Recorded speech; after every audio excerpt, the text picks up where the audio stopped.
Acidic character के बाद हम लोगों का जो नेक्स्ट है उसके एसिडिक प्रॉपर्टीज पे केमिकल रिएक्शंस। अब जैसे ये क्लियर हो गया कि फिनॉल्स जो है एसिडिक है, तो उसका रिएक्शन हमारा बेस के साथ या बेसिक सब्सटेंसेस के साथ हो सकता है। जैसे हमारा रिएक्शन विथ सोडियम, तो जैसे हम लोग पढ़े हुए हैं कि जूनियर क्लासेस में कि एसिड के साथ मेटल रिएक्ट करता है और हाइड्रोजन लिबरेट करता है, उसी पैटर्न पे हमारा ये रिएक्शन भी हो जाएगा। जैसे फिनॉल अगर सोडियम के साथ रिएक्ट करेगा तो सोडियम फेनॉक्साइड बनेगा,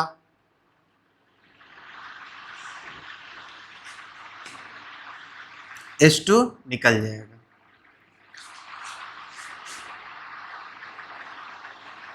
sodium phenoxide.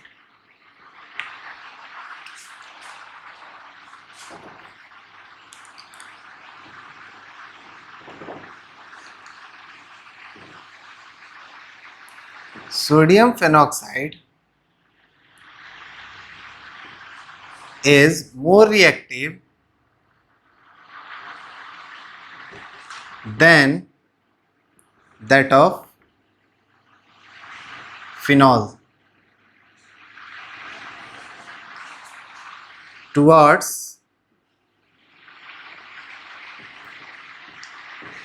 electrophilic substitution reaction।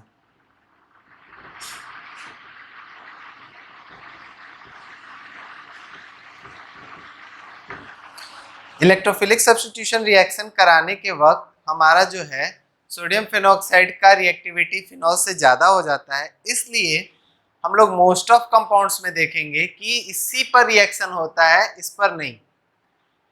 जैसे कोलबेज इलेक्ट्रोलाइसिस हो गया या रीमर टीमन रिएक्शन हो गया, उन सब में हम लोग सोडियम फेनॉक्साइड यूज करेंगे क्योंकि इसका रिएक्टिविटी इलेक्ट्रोफिलिक सब्स्टिट्यूशन रिएक्शन में इससे ज़्यादा हो जाता है।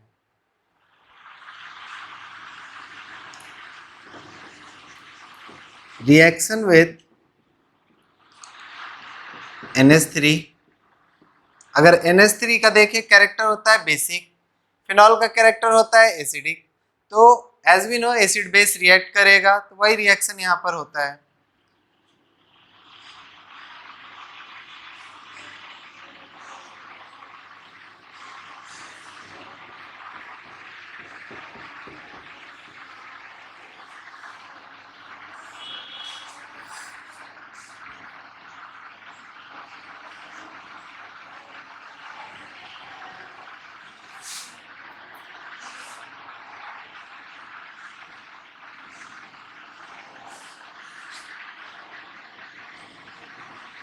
यहाँ पर हमारा reagent anhydrous ZnCl2 and approximately 400 degree Celsius का टेम्परेचर। ये जो होता है कंपाउंड उसे कहते हैं एनिलीन।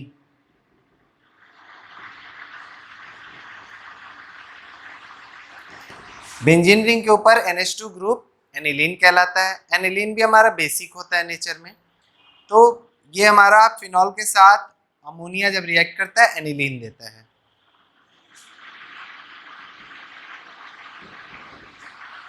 रिएक्शन विथ जिंक, ये काफी इंपॉर्टेंट रिएक्शन है।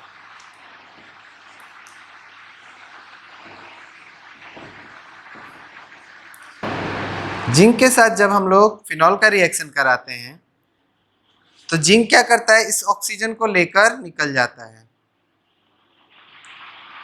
बना लेता है ZnO। अब ZnO निकलने के बाद ये H यहाँ पर जुड़ जाता है और बन जाता है benzene.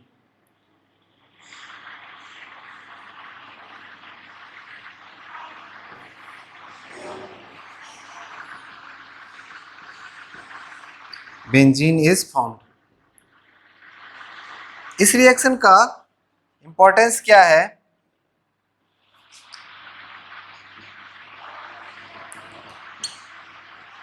Convert OH to H। Normal हम बेंजीन में बदल दिए। बेंजीन के बाद अगर हमको कोई रिएक्शन कराना है तो हम वहां से करा लेंगे। OH फंक्शनल ग्रुप को हटाने में इसका हम लोग यूज कर सकते हैं, लेकिन ये हमारा जो है सिर्फ यूज करना है फिनॉल के साथ, अदर अल्कोहल्स के साथ नहीं करना है।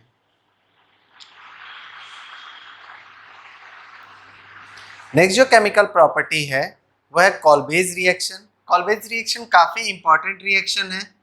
इसमें हम लोग को क्या करना होता है, फिनॉल का रिएक्शन कराना है CO2 से in the presence of NaOH, और हम लोगों को बनाना है सैलिसाइलिक एसिड।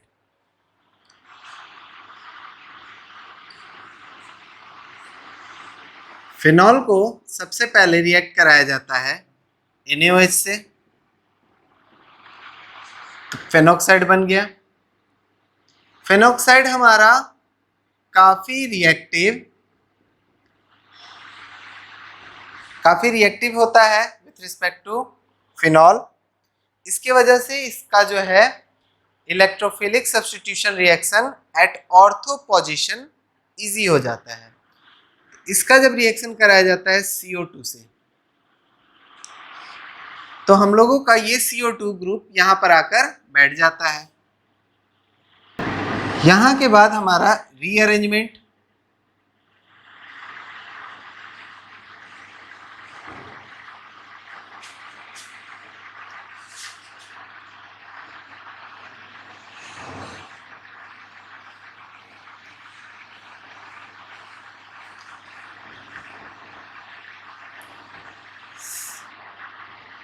तो रीअरेंजमेंट में ये CO2 यहां पर आ जाता है ऑर्थो पोजीशन पे, एंड देन इसका जैसे ही हम लोग H+ के साथ कराते हैं रिएक्शन, तो हम लोगों को सैलिसाइलिक एसिड मिल जाता है।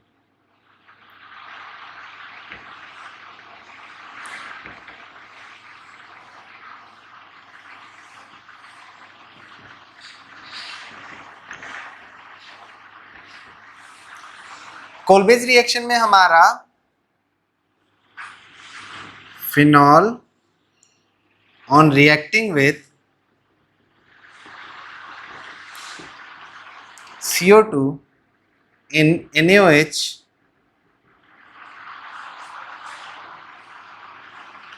gives salicylic acid। यहाँ पर अप्रोक्सीमेटली 400 के केल्विन का टेम्परेचर चाहिए और 2 से 4 ATM का प्रेशर।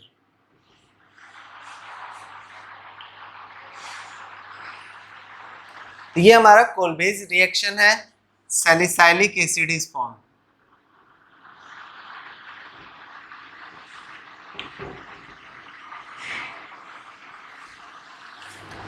नेक्स्ट हम लोगों का है रिमर टीमन रिएक्शन। ये भी काफी इंपॉर्टेंट है कोल्बेज रिएक्शन के बाद। ये भी उसी तरह का रिएक्शन है, बट इसमें हम लोग का रिएक्शन कराया जाता है क्लोरोफॉर्म से और NaOH से।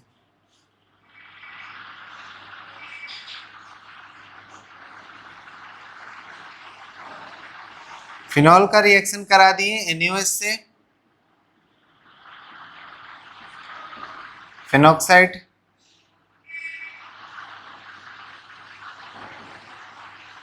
इसका रिएक्शन कराया गया क्लोरोफॉर्म से CHCl3।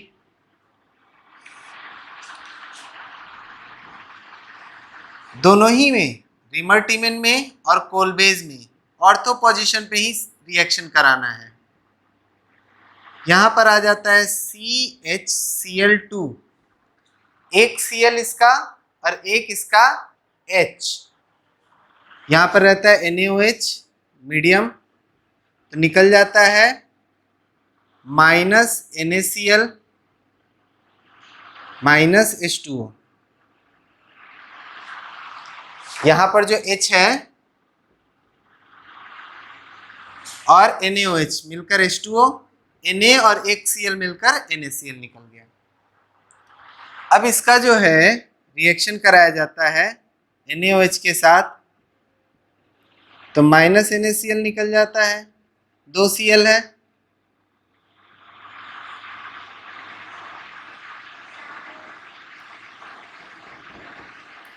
यहाँ पर आ गया CH और 2 Cl हटा तो 2 OH ग्रुप वहां पर जुड़ जाता है।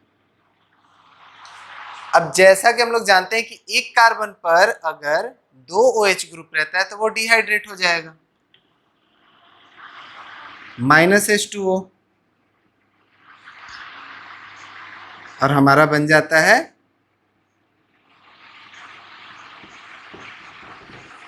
CHO।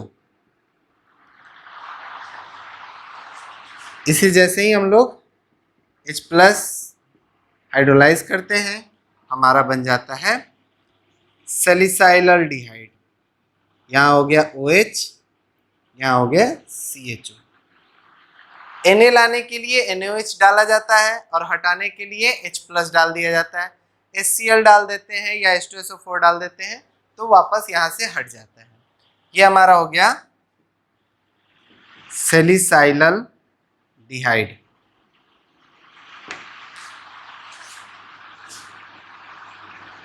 Phenol on reacting with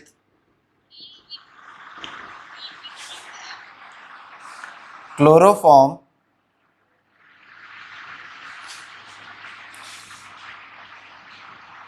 in the presence of NaOH medium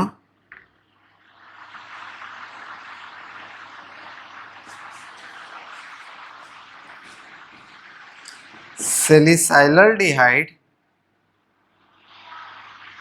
is formed। सैलिसाइलडिहाइड हमारा बनता है। ये रिएक्शन भी काफी इंपॉर्टेंट है, ध्यान रखना है।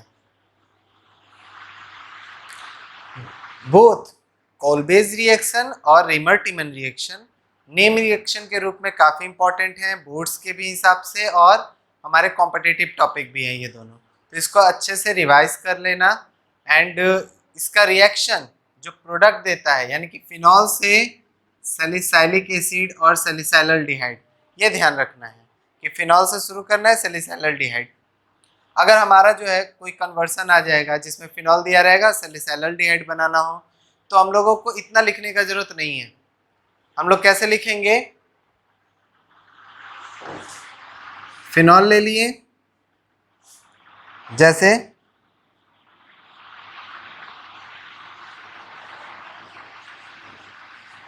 फिनॉल लिखने के बाद यहां पर रेमर-टिमन रिएक्शन,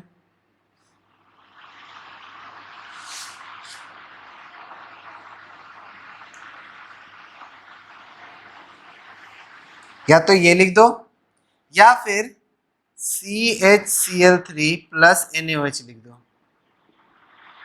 ये या फिर ये दोनों में से कोई एक लिखकर सीधे सीधे सैलिसाइलडिहाइड बना सकते हैं। पूरा रिएक्शन लिखने का जरूरत नहीं है। ये कब यूज करना है, जब हमारा कन्वर्सन दिया हो। अगर कन्वर्सन नहीं दिया है, पूरा रेमर-टिमन रिएक्शन दिया है, तब हम लोगों को ये बनाना पड़ेगा पूरा। ठीक है। जो नेक्स्ट रिएक्शन है इसका वो है ऑक्सीडेशन रिएक्शन। अगर हम लोग फिनॉल का ऑक्सीडेशन करते हैं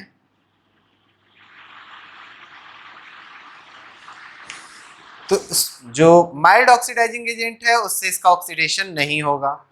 स्ट्रॉन्ग ऑक्सीडाइजिंग एजेंट जैसे K2Cr2O7 H2SO4 या Na2Cr2O7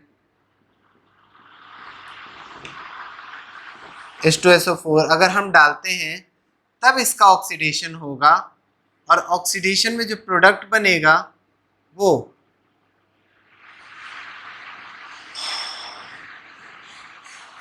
जो हमारा OH है वो भी ऑक्सीडाइज होगा, और पैरा पोजीशन का जो हाइड्रोजन है वो भी ऑक्सीडाइज होगा, और इसको कहते हैं हम लोग benzoquinone. This is benzoquinone. तो ऑन ऑक्सीडेशन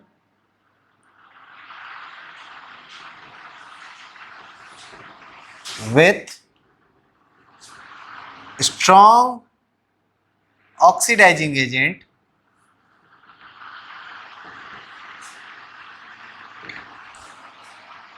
फिनॉल गिव्स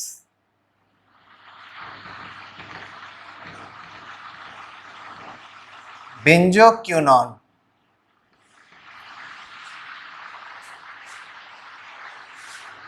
तो इस तरह हम लोगों का chemical properties of phenols complete, जितना बोर्ड्स में पढ़ना है।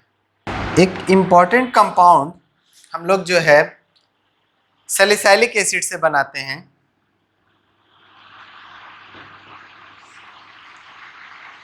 वो है एस्पिरिन, जिसका इस्तेमाल हम लोग दर्द के मेडिसिन के रूप में भी करते हैं। एस्पिरिन बनाने के लिए हम लोग को जो है सैलिसाइलिक एसिड चाहिए,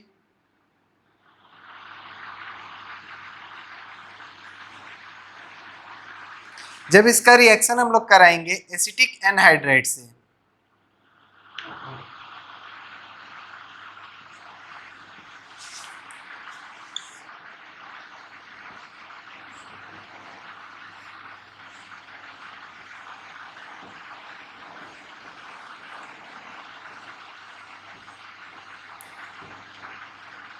तब ये बनता है aspirin.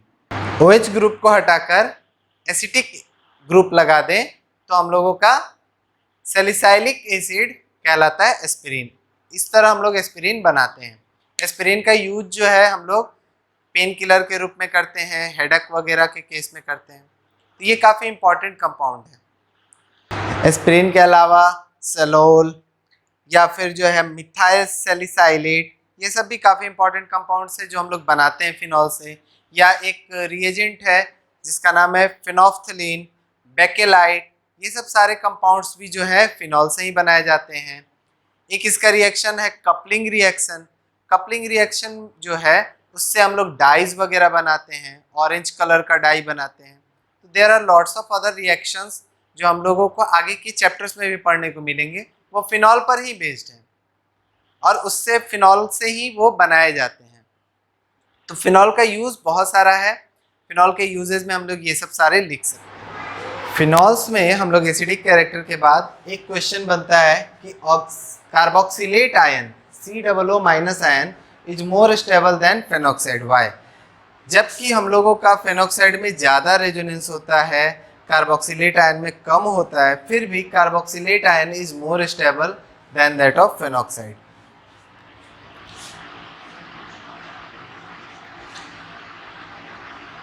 For stability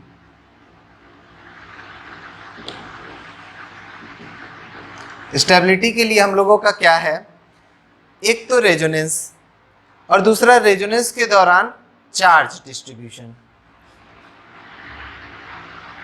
more resonance more stable, ठीक है। तो इस पर हमारा जो है आ गया कि कार्बोक्सिलेट आयन जो है C+O-, अगर हम इसका रेजोनेंस देखें तो क्या आएगा, CO-, यानी कि ये माइनस चार्ज यहाँ, ये माइनस चार्ज यहाँ, इतना ही हुआ, दो ही रेजोनेटिंग स्ट्रक्चर बना। लेकिन अगर फिनॉल का देखें या फिनॉक्साइड का देखें तो उसमें हमारा 5 बन जाता है।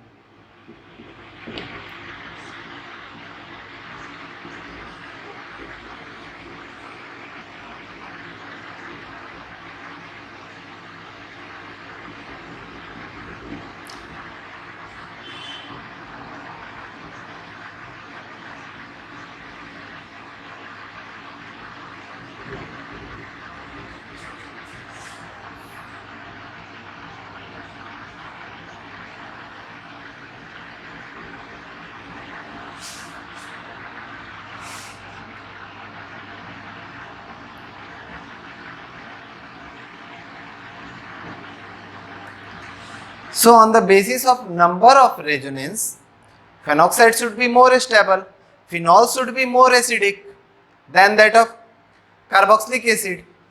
But यहाँ पर अगर हम लोग देखें तो यहाँ जो माइनस चार्ज है वो ऑक्सीजन पे स्टेबलाइज हो रहा है और यहाँ पर जो माइनस चार्ज है वो कार्बन पर है ड्यूरिंग रेजोनेंस। ये एक की डिफरेंस है जो हमारा कार्बोक्सिलेट आयन को ज्यादा एसिडिक बना दे रहा है with respect to phenoxide.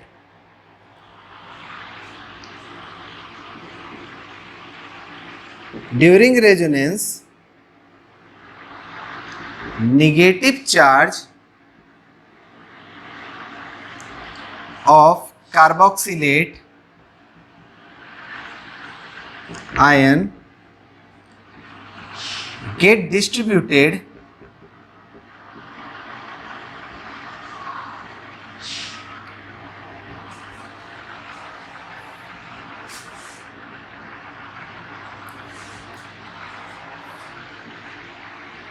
among more electronegative oxygen atom. Hence form more stable resonating structure.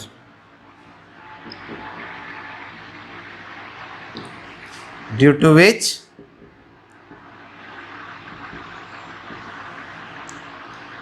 carboxylate ion are more stable, whereas in phenols या फिनॉक्साइड, फिनॉल के केस में हमारा यहाँ पॉजिटिव चार्ज डेवलप हो जाता है, फिनॉक्साइड के केस में यहाँ कोई चार्ज नहीं है। नेगेटिव चार्ज कहाँ गया? तो लेस इलेक्ट्रोनेगेटिव कार्बन पे। तो इन केस ऑफ, या यहाँ पर फिनॉक्साइड पूछ रहा है, फिनॉल भी पूछेगा तो इसी पैटर्न पे आंसर दे सकते हैं कि whereas in phenoxide negative charge is distributed between या among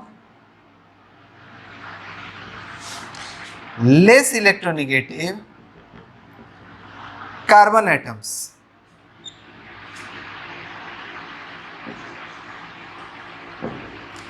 ये कार्बन एटम्स के बीच डिस्ट्रीब्यूट हुआ at ortho para position, at ortho para position, forming less stable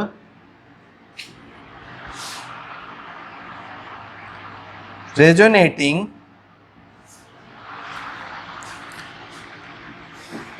structure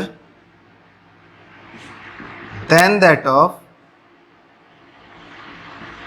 carboxylate ion, जिसके वजह से ये रेजोनेटिंग स्ट्रक्चर कार्बोक्सिलेट आयन के रिस्पेक्ट में कम स्टेबल हो जाता है। ज्यादा है, नंबर में ज्यादा है, लेकिन इसका ईच रेजोनेटिंग स्ट्रक्चर जो है उसका स्टेबिलिटी बहुत कम है because of negative charge at less electronegative.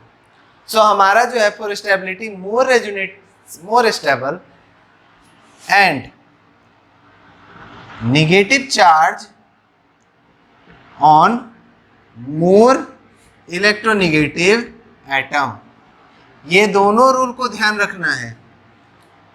केवल एक रूल को ध्यान में रखकर हम डिसीजन नहीं ले लेंगे कि हमारा कार्बोक्सिलेट आयन कम स्टेबल होना चाहिए, फेनॉक्साइड ज्यादा होना चाहिए। तो इस वजह से ये ज्यादा स्टेबल हुआ, ये कम स्टेबल हुआ, ये ज्यादा स्टेबल हो गया तो ये ज्यादा एसिडिक, ये कम एसिडिक कर दिया।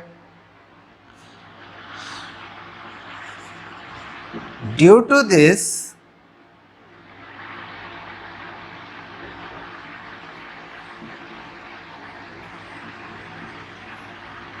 phenols are less acidic than carboxylic acids. Carboxylic acids के रिस्पेक्ट में इनका स्टेबिलिटी काफ़ी कम इसी वजह से हो जाता है। क्यों? क्योंकि हमारा कार्बोक्सिलेट आयन ज़्यादा स्टेबल होता है, फेनॉक्साइड आयन कम स्टेबल होता है।